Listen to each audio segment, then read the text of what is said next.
And finally, this evening, we're joined by our championship leader after one round, M2 Competitions, Arvid Lindblad. Arvid, I suppose the first question when we all heard you were coming was, wow, awesome. You know, a guy who's heading into F2, a guy who's on the fast track. Why are you coming here? There's quite a few reasons, but in the end, it's an incredibly competitive championship. The tracks are amazing, and it's also a really good preparation for me, starting my F2 season, like you said. And it's like I say, really good preparation. A lot for me to learn on these really challenging, amazing circuits, and also just a good way to stay fit and active. How important will be the super license points? Yeah, they'll be important. Dr. Marco wants me to have the full license before the start of the F1 season, so that was a big factor why we decided to come. It was either between you or the UAE, and we wanted to do this one. Obviously, you're talking like the upper echelons of the team, and you know we all kind of can guess what they're targeting you at ultimately. Talking to Liam last week, Liam could pinpoint exactly the moment in his career when it changed direction, and literally the telephone calls started coming from Dr. Marco and from other teams who could see the talent at a real, at a lower level, and that they wanted to nurture it. Can you remember what that moment was for you when your career changed and it suddenly started heading down this route? I don't think there wasn't a specific point. I've been quite fortunate to always be in sort of good environments and good teams that I've been able to perform well. So for quite a few years, I guess you could say a turning point was when I was signed by Red Bull when I was 13.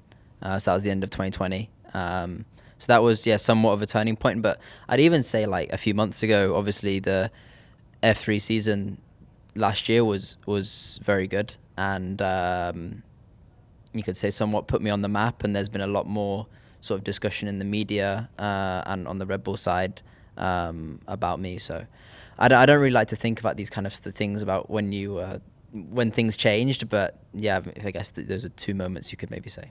Cool. Watching you over the last couple of weekends, I think you clearly enjoy your racing and you're clearly enjoying the environment. But what are the standout things so far for the New Zealand series that you thought, oh, this is good, this is cool? Just being honest, I feel like it's a very well-run championship. On one side, it's just, I think everything's very equal. And on that side, that's been good. And then the tracks are really enjoyable as well. It's probably something you hear a lot, but it's always good to get compliments about your circuit. So, I mean, they're very challenging, very technical. They're quite different to the ones I've experienced in Europe, which is great because it tests me in different ways and helps me to develop and learn, which is what it's all about. You've been to New Zealand before? No.